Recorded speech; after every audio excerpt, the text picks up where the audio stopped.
When virtue and modesty enlightens her beauty, the light of her beauty becomes brighter than the stars of the heaven. প্রিয় দর্শক, সবাইকে সাদর আমন্ত্রণ জানাচ্ছি আমি রুমানা মালিক মুনমুন আমাদের আজকের এই বিশেষ অনুষ্ঠানে। আর বিশেষ অনুষ্ঠান হলে বিশেষ অতিথি তো অবশ্যই থাকবেন আমাদের সাথে। হ্যাঁ, তিনি বাংলাদেশের মেয়ে, তবে আয়ারল্যান্ড প্রবাসী, এবং যে সৌন্দর্যের কথা বলছিলাম তার সৌন্দর্য যেন নক্ষত্রের উজ্জ্বলতাকেও একটু পিছিয়ে দেয়, যার জন্যই তিনি হয়ে গেছেন মিস আয়ারল্যান্ড 2014। কথা বলছিলাম মাকসুদা আক্তার প্রিয়তির। আমাদের সাথে আজকে তিনি উপস্থিত আছেন। Hello and welcome to the show. Hello, how are you? আমি তো খুবই ভালো আছি, আপনি কেমন আছেন? আমি অনেক ভালো, thank you. First of all আপনাকে অবশ্যই একটা ধন্যবাদ জানাতে হয় বিশাল করে। You took out time from your busy schedule আমাদের জন্য। আর সত্যি বলতে শুরুতে যে কথাটি বলছিলাম, আমাদের জন্য এটা একটা গর্বেরও বিষয় যে আমাদের বাঙালি একজন বিশ্বের দরবারে বাংলাদেশকে তো রিপ্রেজেন্ট করছে, and you are presenting yourself in such a modest way. Hats off to you. Thank you, অনেক ধন্যবাদ আপনাকে, দর্শকদেরও ধন্যবাদ। As far as I know, আপনি 13 বছর বয়সে বাংলাদেশ ছেড়েছিলেন। তো এই 13 বছর পর থেকে যে প্রিয়তি, অনেক কিছু, অনেক ঘটনা আছে, অনেক এক্সপিরিয়েন্স আছে। How is that now different the moment you won this crown? আমার এখন অনেক দায়িত্ব আছে, আমার রেসপন্সিবিলিটিস আছে নিজের দেশের প্রতি এবং যে দেশের টাইটেল হোল্ড করছি সেই দেশের প্রতি। সো আমি স্টেপ বাই স্টেপ আমার দায়িত্বগুলো পালন করব এবং শেষ করব, আমি সেটাই হোপ করছি। যখন আপনার নামটি অ্যানাউন্স করা হলো miss Ireland 2040 Priyoti, just that moment, ওই অনুভূতিটা একটু সম্পর্কে প্রথমে জানতে চাইবো। ওয়াও, অ্যাকচুয়ালি ওই মোমেন্টটা আমার মাথায় অনেকগুলো অনুভূতি অ্যাকচুয়ালি হিট করেছে একটা পর একটা। ফার্স্ট অফ অল হিট করেছে যে আমি ফার্স্ট বাঙালি, বাংলাদেশি, যে পুরো এশিয়া থেকে এবং পুরো ইউরোপের মধ্যে ফার্স্ট আমি মিস আয়ারল্যান্ড টাইটেল অন করেছে। আর যেহেতু এটা একটা ন্যাশনাল টাইটেল, সো আমি এক্সপেক্ট করিনি যে আমি উইনার হব। আমি ভেবেছি ওকে আমি হয়তো ফার্স্ট রানার আপ হতে পারি বা second runner up, but first, oh my god, it was huge. Crown জেতার আগের যে প্রিয়তি, সেই প্রিয়তির সাথে ক্রাউন জেতার পরে মিস আয়ারল্যান্ড প্রিয়তির পার্থক্যটা কি এখন? আমি একটু আগে যেটা বলেছি, দায়িত্ববোধ। আমার এখন পিছনে ফিরে তাকানো যাবে না, সামনে আমাকে আরো অনেক কিছু দিতে হবে। আর পার্থক্য তো মানুষের ভালোবাসা, এটা হচ্ছে হিউজ পার্থক্য, যে একসাথে হাজার মানুষের ভালোবাসা পাচ্ছে। শুধু হাজার না, দোয়া, লক্ষ। Exactly. So who was the first person you called up saying or sharing these feelings of yours? ওই মোমেন্টে অ্যাকচুয়ালি আয়ারল্যান্ডে আমার কেউ থাকেন না, আমার সব রিলেটিভস, ভাই বোন সবাই বাংলাদেশে থাকেন, আমি একমাত্র এখানে। আর ওইখানে আমার ক্লোজ ফ্রেন্ড আছে, একজন আছে বিকু আপু আর একজন আছে নাদি আপু। ওনারা দুইজন আমাকে হোল জার্নিতে সাপোর্ট দিয়েছেন। অলরাইট। সো মেন্টালি সাপোর্ট দিয়েছেন, তারপরে যে কোনো কিছুতে যখন যেটা দরকার ওনারা সাপোর্ট দিয়েছেন। সো আমি অ্যাকচুয়ালি তাদের প্রতি অনেক কৃতজ্ঞ, অনেক ওনাদের ছাড়া আমি ওই পর্যন্ত যেতে পারতাম না, ওনাদের মেন্টাল সাপোর্ট ছাড়া। আর এই দিক থেকে তো ফ্যামিলি সাপোর্ট তো আছে অলওয়েজ, ছোটবেলা থেকে। ছোটবেলার কথা এসেছে, একটু আপনাকে তাহলে ছোটবেলায় নিয়ে যাই। যেহেতু 13 বছর পর্যন্ত বাংলাদেশে ছিলেন, সেই সময়ের কোন স্মৃতি কি মনে আছে কিনা? সবাই ব্যাকে যেতে চায়, আমি যদি ছোট হতে পারতাম। কোথায় কেটেছে সময়টা শৈশবের? আমার জন্ম ফার্মগেট তেস্তে বাজার। সো ওইখানে আমার জন্ম, ওইখানে ছোটবেলা থেকে 13 ইয়ার্স পর্যন্ত ওইখানেই বড় হয়েছে। বাবা মারা যাওয়ার পরে মা বাইরে পাঠিয়ে দেন পড়াশোনা করার জন্য। এর আগে আমি স্কুলে যখন ছিলাম তখনও হোস্টেলেই ছিলাম। সো স্কুলে ছিলেন? London international school. আচ্ছা, কয় ভাই বোন আপনারা? আমরা 6 ভাই, আর আমার ছোট্ট একটা বোন আছে, ও ম্যারিড, ও আছে, বাংলাদেশে আছে। আচ্ছা, তো you are the second last আর সেকেন্ড লাস্ট, ওকে। নাম্বার 7। তো ভাই বোনদের মধ্যে কেমিস্ট্রির একটা বিষয় থাকে, আপনার সাথে সবচেয়ে বেশি হৃদ্যতা কার ছিল? আমি 6 ভাইয়ের পরে আমি ফার্স্ট মেয়ে। ওকে, ওকে, তো তো আমার প্রতি আদর, মানে আমি অলওয়েজই রাজকন্যার মতো বড় হয়েছি। You are now princess. তো ফ্যামিলির মধ্যে আমার ভাবিরা আমার ফ্রেন্ডের মতো ছিল। আমার 4 নম্বর ভাবি, যে মুন্নি ভাবি, যে আজকে আমার সাথে এসেছেন, উনি আমার মায়ের মতো। আমি ওনাকে ভাবি মা ডাকি, বাবা মা মারা যাওয়ার পর থেকে উনি আমার সাথে সাথে সারাক্ষণ ছিলেন, এবং সব ব্যাপারে স্টিল নাও উনি আমাকে সাপোর্ট করে যাচ্ছেন, এবং মায়ের মতো আদর করেন। উনি ওনার মেয়ের সাথে আমাকে কখনো আলাদা করে দেখেন নাই। সো ওনার প্রতি আমার অন্যরকম কৃতজ্ঞতা বোধ, মানে মা উনি আমার জন্য। ওনাদের কাছে আমি এখনো বড় হই নাই, আমি এখনো ছোট। আর আমার ভাইরা আমাকে আদর করে চুমকি বলে ডাকে। ওকে, সো অনেক সময় অনেক ভাইরা আমাকে চুমো ডাকে।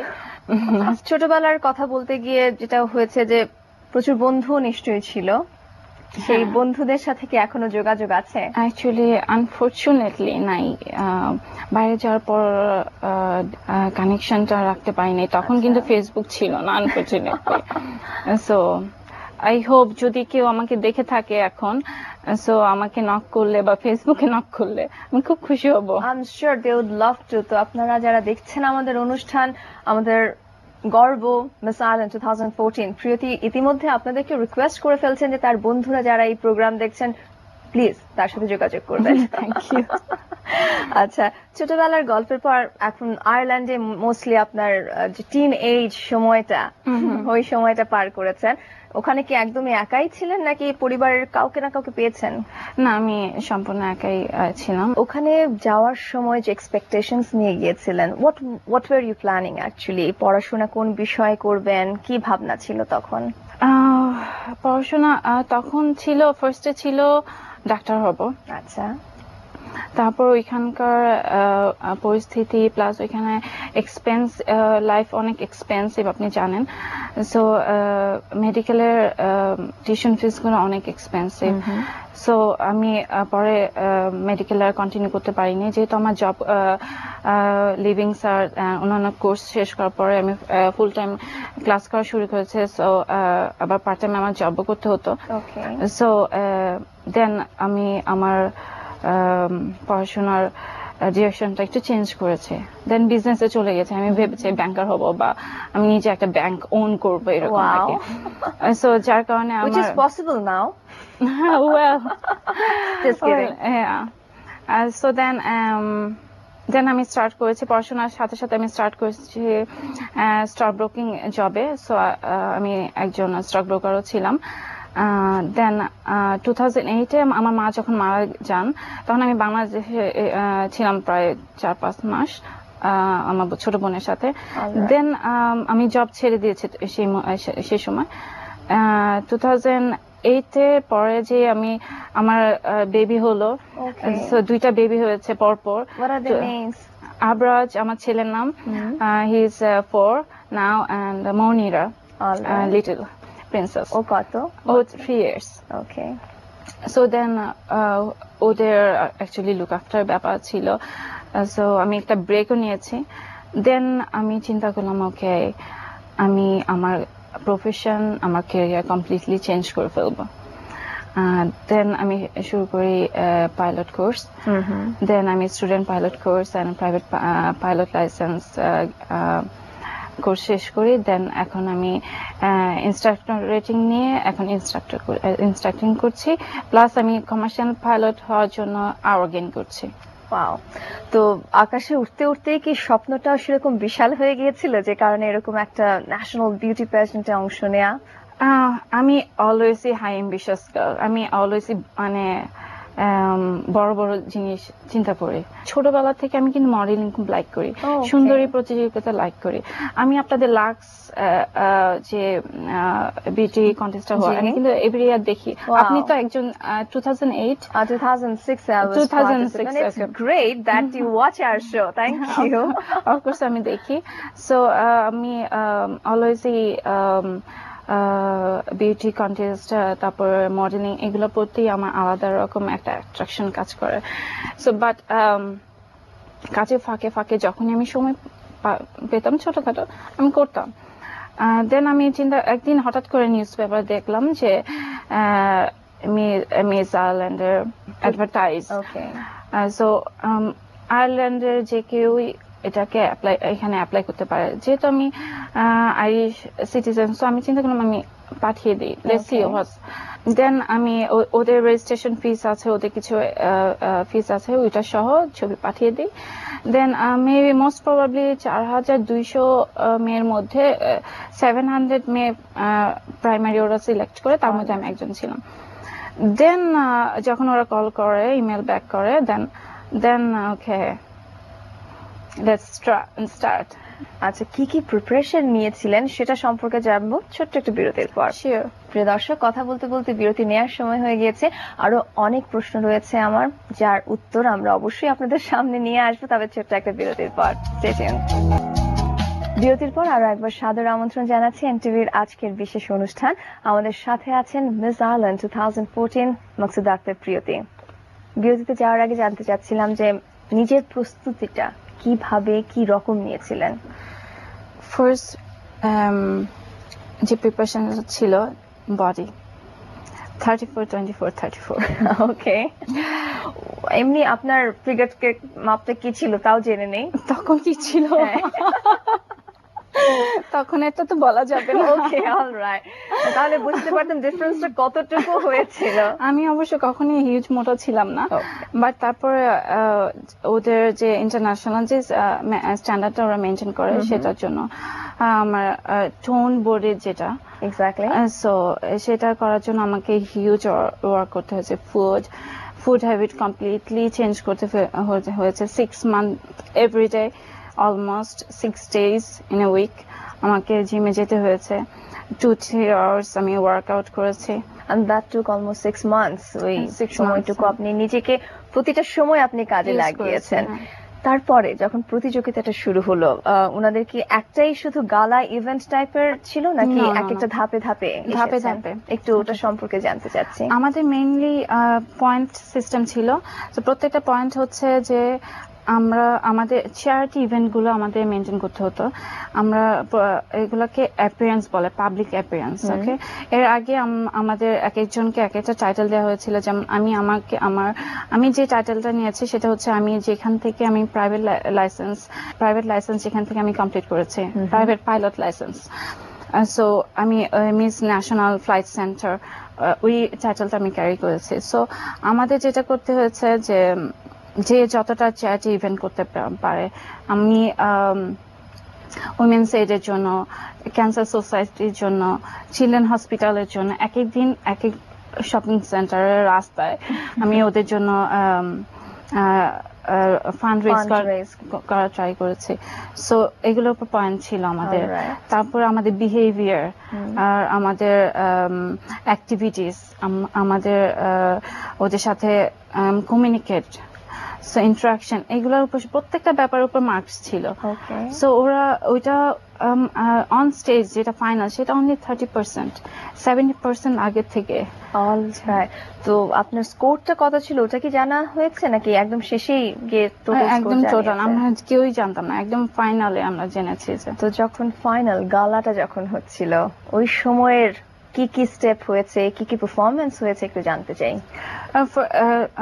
গ্র্যান্ড ফাইনাল ডেতে আমাদের 4টা সিলেকশনে ওরা মার্কিং করেছে। একটা হচ্ছে interview, on stage interview, and then swimming costume and fashion wear and evening gown. So ওরা মেবি 30% এর মধ্যে ওরা খুব সম্ভবত ইন্টারভিউ উপরে সবচেয়ে বেশি মার্কস রেখেছিল। ইন্টারভিউ প্রশ্নটা কি ছিল? আমাকে জিজ্ঞেস করেছিল তখন আয়ারল্যান্ডের ইকোনমি। আয়ারল্যান্ডের ইকোনমি, জিডিপি কি ছিল, জিএনপি কি ছিল All তখন, right. এবং বিকজ ওরা অ্যাকচুয়ালি চিন্তা করেছে আমি যেহেতু আমার ব্যাকগ্রাউন্ড যেহেতু বাংলাদেশ, সো আমি হয়তো বা আয়ারল্যান্ডের কোনো খোঁজ খবর বা কিছু রাখছি না বা কিছু একটা, আই ডোন্ট নো, বাট আমাকে কমপ্লিটলি ডিফারেন্ট কোশ্চেন করেছে। আমাকে প্রধানমন্ত্রীর নাম, দেন প্রেসিডেন্টের নাম, এগুলো Okay. জিজ্ঞেস করেছে। ফরচুনেটলি আমি জানতাম, সো আমি অ্যান্সার করেছি। দেন আমাকে আরেকজন কোশ্চেন করেছে যে কেন আমি মিস আয়ারল্যান্ড হতে চাই। What was your answer? Miss Ireland কেন হতে চাই সেটা হচ্ছে আমি একটা এক্সাম্পল সেট করতে চাই যে আয়ারল্যান্ডে আমরা ডাইভার্সিটি, যে আমরা কোনো স্কিন কালার, আমাদের মধ্যে কোনো রেসিজম নাই, মানে আইরিশদের মধ্যে রেসিজম নাই, সেটা আমি বলেছি যে আমাদের স্কিন কালার ম্যাটার করে না, আর কোনো রিলিজিয়ন, এবং আমরা সবাই সমান। অনুষ্ঠানটি কতক্ষণ ধরে চলেছে? অনুষ্ঠানটি স্টার্ট হয়েছে 5টা থেকে 12টা পর্যন্ত। 5টা থেকে 12টা। বিকজ এখানে 4টা ডিভিশনে কম্পিটিশন হয়েছিল, Okay. Miss Teen and Junior Miss Ireland. All right. তো আপনাদেরটা কি একদম শেষে হয়েছে নাকি? হ্যাঁ, আমাদেরটা হচ্ছে মিস টিন হয়েছে, দেন জুনিয়র মিস আয়ারল্যান্ড হয়েছে, দেন মিস টিন আয়ারল্যান্ড হয়েছে, দেন মিস আয়ারল্যান্ড, ও আরেকটা ছিল মিসেস আয়ারল্যান্ড যারা Okay. ম্যারিড তাদের তো জন্য। এতক্ষণ ধরে অপেক্ষা করা, ও ইয়েস। ওই মুহূর্তে কি Oh, কি yes. কল্পনায় ঘুরছিল একটু জানতে চাচ্ছি। আমার ভিতরে যে স্যাটিসফ্যাকশনটা ছিল যে আমি কমপ্লিটলি প্রিপারেশন নিয়ে কমপ্লিট করেছে। আমি ওইটা কখনোই মাথা আনি নাই ওকে আমি মনে হয় উইন করবো না, ওকে আমি খুব sad. No, I was so happy that আমি ওই পর্যন্ত গিয়েছি, টপ 10-এ এসেছি, এবং এতগুলো 700 মেয়ের মধ্যে টপ 10 পর্যন্ত এসেছি। তারপরে এখন আমি ফাইনালে, অ্যাটলিস্ট সবাই জানে যে এই মেয়েটা বাংলাদেশি। অ্যাবসলিউটলি। সো এইটা আমার আমি নিজেকে রিল্যাক্স রাখা ট্রাই করেছি, যদিও হ্যাঁ ইন্টারভিউর সময় আমি একটু নার্ভাস ছিলাম, কিন্তু আমি খুব কমফোর্ট জোনে ছিলাম আমার নিজের ভিতর থেকে আর কি, সো কনফিডেন্ট ছিল। রাইট। যদি প্রশ্ন করি, what are you feeling about being in peace? আগে ক্রাউন জেতার আগে নাকি you're more relaxed and you're feeling more peaceful inside now? Of course আমি পিস ফিল করে অলওয়েজ। আমি খুব তাড়াতাড়ি নার্ভাস হই না। ওকে। সো আর যেহেতু এখন আমি পাইলট, আমি আরো বেশি আরো বেশি নিজেকে কন্ট্রোল করার জন্য ট্রেন হয়েছি, সো অলরাইট। আমি আমাকে হাইপার করি না এখন। নিজেকে নিয়ে যদি একটু অ্যানালিসিস করতে বলি, what do you think, what is the best part about you, and of course the opposite, which habit you think shouldn't go with you, something like that? দুইটা কোশ্চেন। একটা হচ্ছে আমি যদি বেস্ট পার্ট কি আপনার? আমার বেস্ট পার্ট হচ্ছে আমি যে কোনো সিচুয়েশনে নিজেকে কোপ করতে পারি। অলরাইট। আর নেগেটিভ একটা কিছু? Opposite, or any habit that you want to get rid of? I don't think I have something such like that that I want to get rid of. I don't think. That's really nice. আর আপনার এই বিজয়টি, এরকম একটা দায়িত্ববোধের কথা বলছেন, সবকিছু বলছেন, how did your 2 children react to this? They're very young, I know, but did they have any sorts of realization about what their mother just won? ওরা অনেক ছোট। আমার মেয়েটা জাস্ট বলে যে আমার মা কুইন, আমি প্রিন্সেস।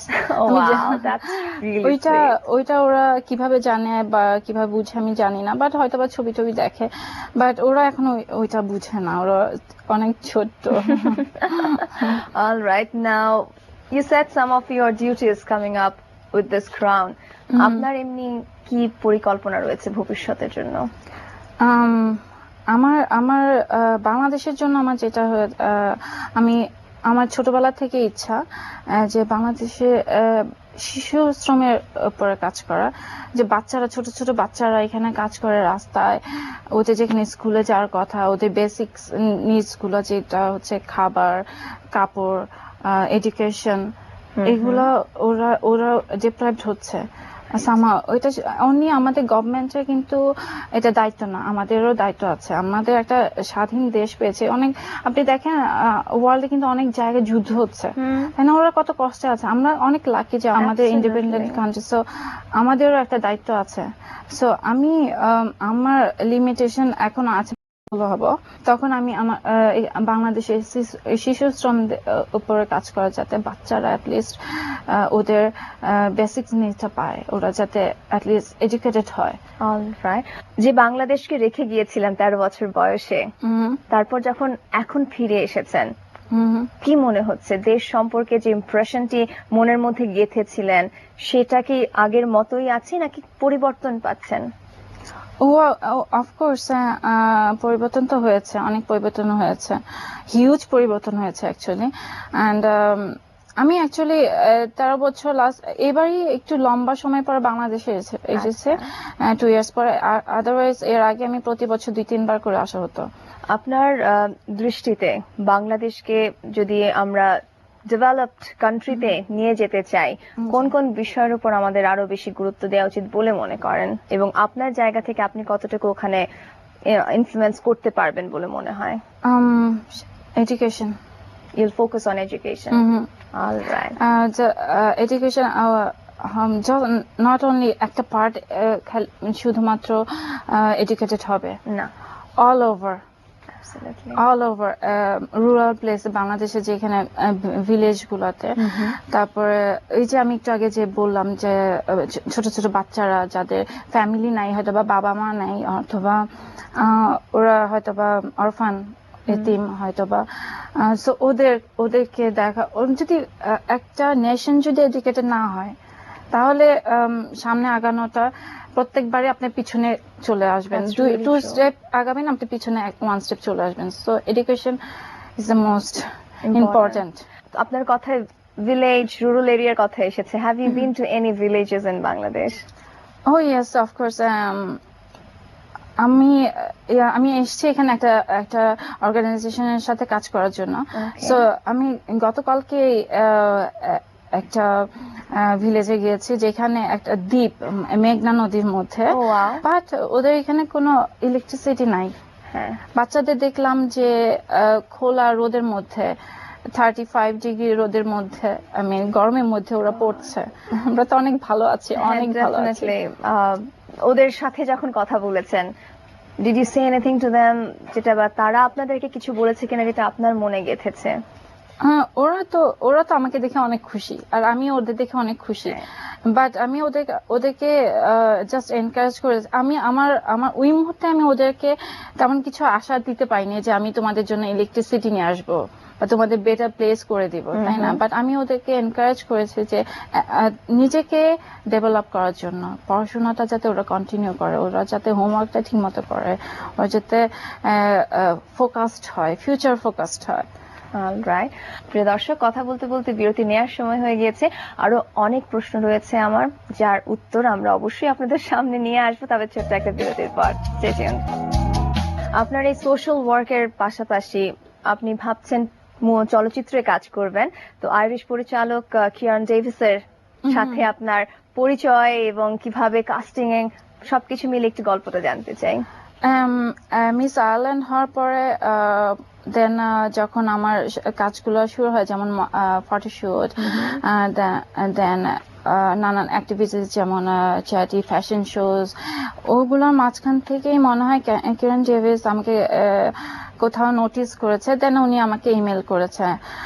ইমেল করার পর উনি বলেছে যে আমি আমার একটা মুভিতে তোমাকে কাস্ট করতে চাই, কিন্তু এর মধ্যে তোমাকে কিছু ট্রেনিং নিতে হবে, যেমন অ্যাকশনের উপরে, দেন 16 ক্যামেরার সাথে তোমার কিভাবে ইন্টারাক্ট করতে হবে, তোমার 16 ক্যামেরা তোমার থাকবে, অ্যাঙ্গেল গুলো বুঝা, তারপরে অ্যাক্টিং এর উপরে। It's not a easy job at all. আমরা তো ভাবি, আমি নিজেও ভাবতাম যে আচ্ছা অ্যাক্টিং ওকে, ক্যামেরার সামনে দাঁড়িয়ে বাট ফটোশুট একটা ক্যামেরার সামনে করা যায়, কিন্তু অ্যাক্টিং কিন্তু এত ইজি না। যখন আমি ওনার সাথে বুট ক্যাম্পে গিয়েছি, উনি যখন ট্রেন করেছে আমাকে, তখন আমি ও my god. Okay, so then উনি ফার্স্টে উনি এটাই বলেছে যে আগে তোমার অ্যাক্টিং বুট ক্যাম্প শেষ করতে হবে, দেন আমি তোমাকে আমাদের মুভিতে অবশ্যই কাস্ট করব। সো উনি আমার প্রতি ইন্টারেস্ট ফার্স্ট দেখেছে যে তুমি আমার মনে হয় তুমি ব্রিলিয়েন্ট। উনি অলওয়েজ আমাকে এটা বলে আমার মনে হয় তুমি ব্রিলিয়েন্ট। সো এটা যেটা আমাকে আরো ইন্সপায়ার করেছে। দেন আমি আর ওনার যে কোনো প্রেশার যে কোনো যেটা করতে বলেছে আমার কাছে কোনো কিছু মনে হয় না, বিকজ ওরা অলওয়েজ ইন্সপায়ার করে, এনকারেজ করে, কখনো ওরা ডাউন করে না, কোনো নেগেটিভ কথা আপনার ব্যাপারে বলবে না যে তুমি এটা করতে পারো না, তুমি এটা করতে পারো, নো নেভার। বলবে যে তুমি ওয়ান্ডারফুল, তুমি ব্রিলিয়েন্ট, আরো ভালো করবা, আরো ভালো করবা, যেগুলো আমাকে আরো বেশি এনকারেজ করে। সত্যি আপনার সাথে কথা বলে একটা পজিটিভ ভাইব আমি সারাক্ষণই পাচ্ছিলাম। তো নিজের মধ্যে এই পজিটিভ অ্যাটিটিউড, চিন্তার জগৎটাকে এই পজিটিভ করে তোলার পেছনে সবচেয়ে বেশি কার উৎসাহ ছিল বলে মনে হয়, বা আপনাকে নিজের একটা ভাবনার জগৎটা তৈরি করার জন্য কে সবচেয়ে বেশি ইন্সপায়ার করেছেন? ফার্স্ট অফ অল আমি যদি বলি যে ফ্যামিলি, সেটা হচ্ছে মেইন স্কুল প্রত্যেকটা মানুষের লাইফ। নো ম্যাটার আপনি আপনার কোথায় জন্ম হয়েছে, আপনি কোথায় বড় হচ্ছেন, কিন্তু ফ্যামিলি আপনাকে ফার্স্ট লেসনটা দিবে, সেটা হচ্ছে মেইন ফ্যাক্ট। সো যদিও আমি খুব কম সময় আমি ফ্যামিলিতে ছিলাম, আমি অনেক অল্প সময়ে 7-8 বছর পর্যন্ত ফ্যামিলিতে ছিলাম, তারপরে আমাকে হোস্টেলে পাঠিয়ে দিয়েছে পড়াশোনা করার জন্য। দেন আমি বাইরে, আমি অলওয়েজ ফ্যামিলি থেকে দূরে ছিলাম। সো আমি এর জন্য ফ্যামিলিকে খুব মিসও করতাম। দেন এরপরে যখন আমি বাইরে গিয়েছি আয়ারল্যান্ডে, ওদের যে অ্যাটিটিউড গুলো, ওরা মানুষের সাথে যে কমিউনিকেশনটা করে, ওরা মানুষকে যেভাবে ভ্যালু দেয়, সেগুলো আমাকে খুব উদ্বুদ্ধ করেছে, আমি মানে খুব ইন্সপায়ার করেছে, এবং অলওয়েজ আমি ওদেরকে ফলো করি। ওরা হচ্ছে সবাই বলে যে আয়ারল্যান্ড হচ্ছে মোস্ট সিভিলাইজড কান্ট্রি, ওরা অনেক ফ্রেন্ডলি। সো ওদের থেকে আমি অনেক কিছু শিখেছি, এখনো শিখছি। বাহ, পজিটিভ যে এনার্জিটা। কিছু ঝটপট প্রশ্ন করতে চাইবো। সকালে ঘুম থেকে উঠে প্রথম কাজটি কি করা হয়? ফার্স্টে ঘুম থেকে উঠে আমি এক গ্লাস পানি খাই। অলরাইট, ইজ ইট চোখ খোলা পর? আচ্ছা, how do start your day, like which work, তারপরের কাজটি কি হয়? এখন একটু চেঞ্জ হয়েছে, যেহেতু আমার বাচ্চারা স্কুল স্টার্ট করেছে। সো পানি খাওয়ার পর ফার্স্টে আমি একটা অ্যাপল খেয়ে ফেলি, যাতে এনার্জি পেয়ে যাই সাথে সাথে। দেন আমি আমার বাচ্চাদের টিফিন রেডি করি। টিফিন রেডি করার পরে 7:30-7:30 মধ্যে টিফিন রেডি করি। দেন আমি বাচ্চাদের উঠাই, ওদের স্কুলের ড্রেস, ওদের ওয়াশ, ওদের ক্লিনিং, ওদের স্কুল ড্রেস পরাই। দেন ওদের ব্রেকফাস্টটা শেষ করে ফেলি চটপট 5-10 মিনিটের মধ্যে। দেন ওদের স্কুলে নিয়ে যাই। Okay, so you drop them, pick them, everything আপনি করছেন। নিজের জন্য যে টাইমটা পান, সেই সময়টা কি করা হয়? আমার জন্য টাইম একদমই মেলে না, একদমই হয় না, বিকজ আমার নিজে পড়াশোনা আছে, আমি আবার ফ্লাই করি আমার স্টুডেন্টদের জন্য, সো আমার বাচ্চাদের আছে, সো ওদের অ্যাক্টিভিটিস আছে কিছু। সো নিজের যতটুকু সময় পাই আমি হয়তো জিমে যাই 1 ঘন্টার জন্য, একটু ব্রেকের জন্য বাচ্চাদের থেকে, দ্যাটস অল। অলরাইট, ঘুমাতে যাওয়ার আগে যে কাজটি প্রতিদিন করেন? বাচ্চাদের সাথে কিছুটা সময় কাটাই। ওকে, তারপর ওরা যখন ঘুমিয়ে যায়, দেন তখন আমি কিছুটা সময় পাই একটু স্টাডি করার 2 ঘন্টার জন্য, 8টা থেকে 10টা। ওই 2 ঘন্টা আমি একটু স্টাডি করি। দেন আমি an hour বাংলাদেশের নিউজ পেপারগুলো পড়ি, অথবা বাংলাদেশের নিউজগুলো দেখি, আর হয়তোবা আইরিশ কিছু নিউজ দেখি। 1 ঘন্টার জন্য আমার সময় থাকে ওই সময়টুকুর মধ্যে। তারপর আমি বেডে চলে যাই, বিকজ আমাকে 6টার সময় উঠতে হয়। Okay, so you get 6 hours sleep. বোঝা যাচ্ছে খুব ছকে বাঁধা একটা জীবন। হ্যাঁ, of course. You enjoy that? Oh yeah, definitely. আমি অনেক আল্লাহর কাছে লাখ লাখ শুকরিয়া যে আমি অনেক হ্যাপি, আল্লাহ অনেক ভালো রেখেছেন। আমার থেকে অনেক মানুষ আছে অনেক কষ্টে আছে। What are you passionate about? আমার 2টা জিনিস, একটা হচ্ছে aim and passion. Okay, aim হচ্ছে আমি এয়ারবাস পাইলট হব, ক্যাপ্টেন। আর প্যাশন হচ্ছে আমি মডেলিং খুব লাভ করি। That is only one hobby, that's all. তো এখন তাহলে মডেল হিসেবেই নিজেকে প্রতিষ্ঠিত করতে চান? since you have already won the title, Mhm. it will be easier now to some extent, তাই তো? মডেলিং এর পাশাপাশি সোশ্যাল ওয়ার্কেও নিয়ে ব্যস্ত থাকবেন নিশ্চয়ই। Of course, definitely.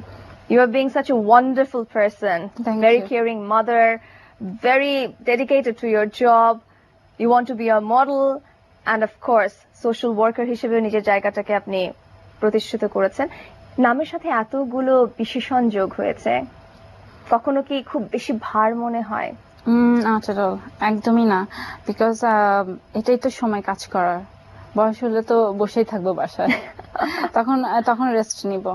এখন যতটুকু পারি কাজ করে যাব। All right. I forgot to ask one question. আপনার Sure. স্টাইল আইকন কে? বাংলাদেশে যদি দুই জায়গাতেই বলতে চাই, বাংলাদেশের হোক বিদেশেও হতে পারে। আমি মৌকে অনেক লাভ করি। আমি ছোটবেলা থেকে মৌর খুব মডেল মৌ, আমাদের দেশের রিনাউন্ড মডেল, নাও অ্যাক্ট্রেস।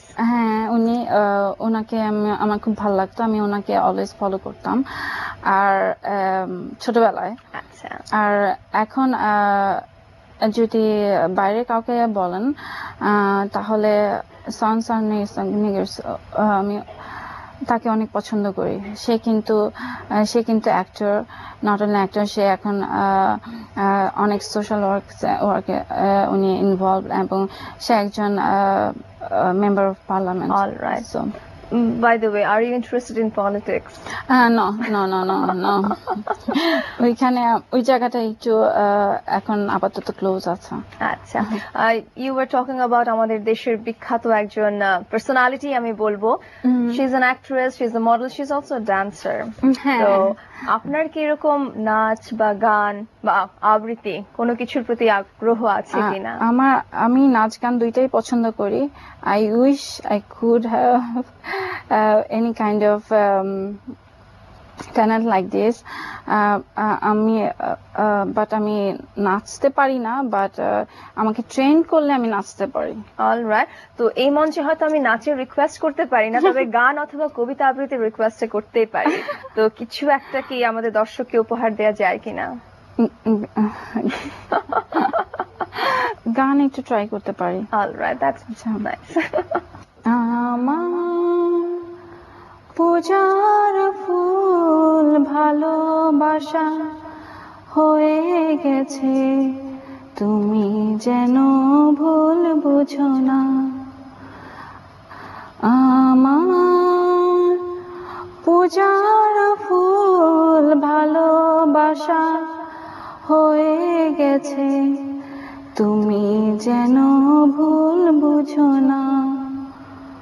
মালা গেথে রেখেছি পরাবো তোমায়, তুমি যেন। Thank you. That's a really popular song, এবং এরকম বেশ কঠিনও কিন্তু আছে। এরকম একটা গান আপনার এখনো মনে আছে, আমি খুব অবাক হচ্ছি। Thank you. অবাক আরেকটা কারণেও হচ্ছে, দেশের বাইরে থেকেও এত সুন্দর বাংলায় আপনি কথা বলছেন। Thank you. সো রিয়েলি আমি প্রথমে বলেছি salute to you. Thank you. আমি অলওয়েজ বাংলা প্র্যাকটিস করি। ইভেন আমার বাচ্চাদের সাথে আমি পুরোপুরি বাংলায় কথা বলি, ওদের সাথে ইংলিশে আমি একদমই কথা বলি না, বিকজ ওরা যখন বাইরে যায় বা স্কুলে যাচ্ছে ওরা এমনিতে ইংলিশ শিখবে। সো এটা ইম্পর্টেন্ট যে ওরা ওদের মাদার ল্যাঙ্গুয়েজ শিখবে। ওরা বাংলাদেশ সম্পর্কে কতটুকু জানে? ওরা জানে যে আমি বাংলাদেশ থেকে এসেছি, এতটুকুই। ওরা ছোট তো এখনো বুঝে উঠতে পারে না। বাট আমি যখন আসছি তখন আমি বলছি যে মা বাংলাদেশে যাচ্ছি, তখন আমার ছেলে বলছে যে আমিও যাব বাংলাদেশে। ওর মামা মামিদের চিনে, সো বলে কি আমিও যাব, মামির কাছে যাব। তো আমি বলছি যে ওকে আমি যাচ্ছি, তোমার জন্য টয় নিয়ে আসবো, মামিকে বলবো টয় দিতে। তখন ও বলছে আচ্ছা ঠিক আছে। সো আমরা অনুষ্ঠানের প্রায় শেষ প্রান্তে চলে এসেছি। যাওয়ার আগে দর্শককে যদি কিছু বলে যেতে চান, কোনো টিপস যদি থাকে। কোন রিলেটেড টিপস এখন বলতে হবে? টিপস কিন্তু অনেক ব্যাপার আছে। ফার্স্ট অফ অল, অনেক দর্শক, আমি একটু ভাগ ভাগ করে দেই, যারা আপনার মতো নিজেকে প্রতিষ্ঠিত করতে চান বা কোনো বিউটি প্যাজেন্টে অংশ নিতে চান, তাদের জন্য একটা টিপস। ওকে। সাধারণ জনগণ যারা বাংলাদেশকে ভালোবাসে, বাংলাদেশকে সফল একটি দেশ হিসেবে গড়তে চায়, তাদের জন্য একটা টিপস। ওকে। সো ফার্স্ট, যারা বিউটি কন্টেস্টে যেতে চায়, ফার্স্ট অফ অল আমি তাদেরকে বলবো যে অলওয়েজ নিজের সেফটি কথা চিন্তা করতে। নিজেকে নিজেকে নিরাপদ রেখে বাকি কাজগুলো করতে, আর নিজের উপর কনফিডেন্ট রাখতে। নো ম্যাটার প্রত্যেকটা কন্টেস্টে তাদের জিততে হবে বা উইন হতে হবে সেটা ব্যাপার না। নিজে একটা আইডেন্টিটি করার জন্য নেক্সট টাইমে আবার ট্রাই করতে পারে, বাট কনফিডেন্ট রাখতে হবে নিজের প্রতি। আর সেকেন্ড হচ্ছে যে আমাদের সাধারণ মানুষজনের কথা যদি বলেন, সবাই কথা আমি বলবো যে যাদের অ্যাবিলিটি আছে, যারা পারেন, তাদের একজন মানুষের দায়িত্ব নেওয়ার জন্য। তাহলে একজন মানুষ যদি আরেকজন মানুষের দায়িত্ব নেয়, তাহলে অটোমেটিকলি দেশ বা আমাদের পুরো নেশনটা ডেভেলপ করবে। Absolutely. Thank you so very much. It was really nice talking to you. Thank you so much. And আমারও খুব ভালো লেগেছে এখানে আসতে পেরে, সবার সাথে মিট করতে পেরে, আপনার সাথে মিট করতে পেরে। So it was completely my pleasure to. Alright, আমি দর্শকের কাছ থেকে বিদায় নিয়ে নিচ্ছি। জি, প্রিয় দর্শক, কথা বলতে বলতে সময় শেষ হয়ে যায়, কিন্তু কথা তো আর শেষ হয় না। আর যখন এমন একজন মানুষকে কাছে পাই, অনেক প্রশ্ন জমে যায়। সত্যি বলতে, যখন আমাদের দেশকে বিশ্ব দরবারে প্রেজেন্ট করার মতো কাউকে পাই, তার কাছ থেকে জানতে ইচ্ছে করে তার স্বপ্নটুকু। সেই স্বপ্নের যদি খানিকটাও আমাদের মাঝে আমরা ছড়িয়ে নিতে পারি, আমার মনে হয় তখনই আমরা আমাদের দেশটাকে এগিয়ে নিয়ে যেতে পারবো। একজন সফল মানুষের কথা শুনলাম। আপনাদেরকে অনেক অনেক শুভেচ্ছা আমাদের সাথে থাকার জন্য। আজকের মতো এখানেই বিদায় নিচ্ছি। শুভেচ্ছা রইল সবার জন্য।